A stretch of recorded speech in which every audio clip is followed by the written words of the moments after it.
प्रश्न पूछते हैं कि गृहस्थ के लिए इस भाव को अपने जीवन में लाना कई बार थोड़ा चैलेंजिंग हो जाता है, क्योंकि जैसे कि हम लोग सुबह उठते हैं, अपने पेड़ पौधों की कटिंग कर देते हैं, प्रूनिंग कर देते हैं उनको ताकि सुंदर दिखाई दे, और उसके बाद में हम से स्विमिंग पूल है उसमें हम लोग क्लोरीन डाल देते हैं, क्यों? उसमें जो जर्म है उनको मारने के लिए। तो वो लाइन रेखा कहाँ खींची जाए स्वामी जी, जहां पे हम कह रहे हैं कि अगर उन जीवों में, उस पौधे में, उस पेड़ में भी आत्मा का निवास है, और हम उसको जब प्रूनिंग कर रहे हैं, फूल तोड़ रहे हैं, पत्तियां काट रहे हैं, टहनियां काट रहे हैं, या स्विमिंग पूल को क्लीन कर रहे हैं, उसमें जर्म्स को मार रहे हैं, तो कहां पे लाइन खींची जाए कि हिंसा क्या है और अहिंसा क्या है?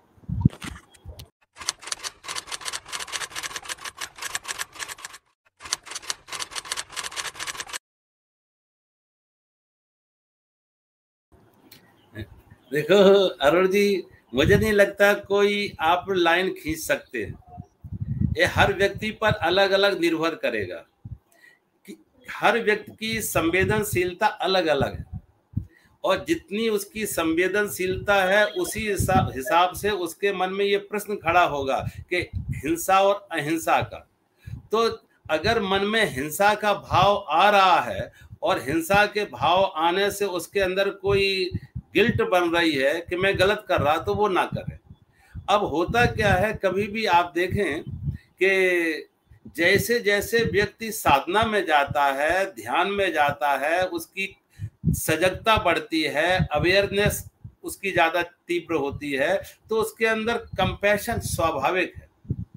अब बुद्ध के अंदर जो कंपैशन थी वो इसलिए नहीं कि जब घर से आए थे तब वो कंपैशन नहीं थी, लेकिन जैसे साधना में गए और उनकी चेतना का विकास हुआ तो उनके अंदर बहुत कंपैशन आ गई, संवेदनशीलता उनकी बढ़ गई, महावीर की संवेदनशीलता बढ़ गई।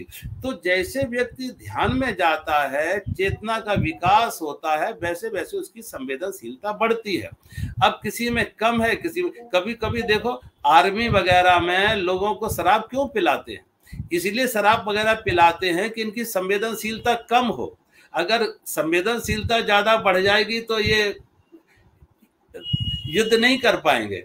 तो संवेदनशीलता जितनी ज्यादा होगी उतनी ज्यादा व्यक्ति के अंदर हिंसा और अहिंसा का भाव आएगा। अब मैं, और बहुत सी बातें ऐसी हैं जहां व्यक्ति एक अपने सर्वाइवल के लिए करना पड़ता है, वो उसकी मजबूरी है कि सर्वाइवल के लिए करना पड़ा, लेकिन उसके अंदर वो फिर गिल्ट नहीं होनी चाहिए।